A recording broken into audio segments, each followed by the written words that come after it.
Well, as you heard me say, it moved pretty quickly today after PM&C, the Department of Prime Minister and Cabinet, accidentally posted this tweet stating that the government was in caretaker mode. Now, quickly deleted, but not before the coalition picked it up and jumped on it in Senate estimates. That in itself created only more confusion.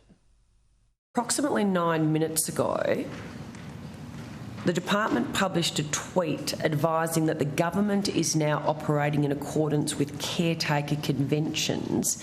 Okay, it's going to be interesting to see who fesses up on this. But are you able to confirm that? It went live. I wasn't aware of it until you... No, I'm just saying it was tweeted and deleted. No, well, I wasn't aware of it till you indicated. Honestly, what a mess. Joining me now, Political Editor Andrew Clennell. Well, I suspect, mate, you were leaving Canberra tonight until that tweet went out. Now you're locked in to the capital city. I mean, clearly the PM will visit the Governor-General tomorrow. We're on, aren't we? Yeah. No, I was in the bar last night and someone who would know came up to me and said, don't go home tomorrow. That's what happened. So, yeah, it's been geared for Friday for, you know, that's how it works down here. So any sense of the timing? Is it going to be in the morning? Where do you think the Prime Minister will kick off the campaign officially once he gets out of Canberra? What state do we know that he's going to head to first? Geez, you're asking a lot there. I haven't got those state secrets. I think it'll be in the morning. Typically, it's something they time with breakfast TV, Peter, but to get the run.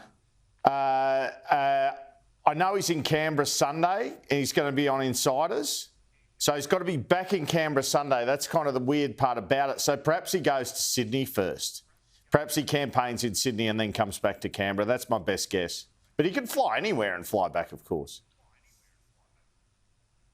Yeah, I'll be interested to know exactly the timing of the writs and everything else, because that triggers the equivalence with the opposition. I mean, the opposition doesn't automatically get access to their own aircraft. The journos don't immediately get their trailing media planes. You don't get all the additional support staff and the laptops and all the stuff that the opposition doesn't have. That takes a bit of time to come through. So, you know, maybe he'll have a head start for a weekend. I mean, he's got a lot of rat cunning. They'll be running it pretty hard. Will this, do you think, gazump any traction Dutton might get out of the speech tonight? No, I don't think that. I mean, I'm sure the government thinks that, but I don't think that will be the case, because what Peter Dutton will announce will be front and centre of all the television that people are watching and the media that people are reading about the campaign. In terms of that planes issue, all I can recall from last time was we were put on an RAAF plane initially. So there wasn't any sort of delay there.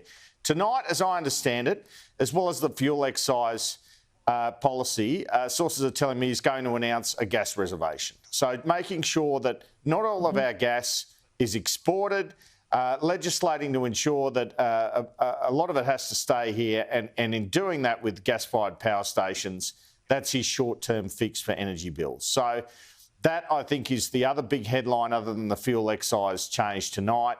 And the theme will be a stronger and safer Australia. And he'll probably also flag, but not make the announcement on the increased defence spending, which is a main reason, actually, that Peter Dutton decided not to go with the tax cuts or better the tax cuts of the government, because he needs money from savings or wherever to fund that increased defence spending. And that's obviously a concern for many people and showing up in focus groups and the like, particularly after that Chinese naval exercise in recent times. So, look, it's designed to move the story along. It will move the story along to some extent, but Peter Dutton will be at a press conference and on the morning TVs talking about his speech last night. The fact an election is on, to my mind anyway, just elevates the story.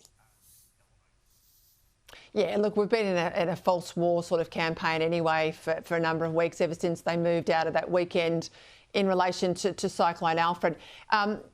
I'll talk to my viewers a little bit later on about caretaker conventions and a few other things, but what can you tell us about the campaign HQs for the two major parties?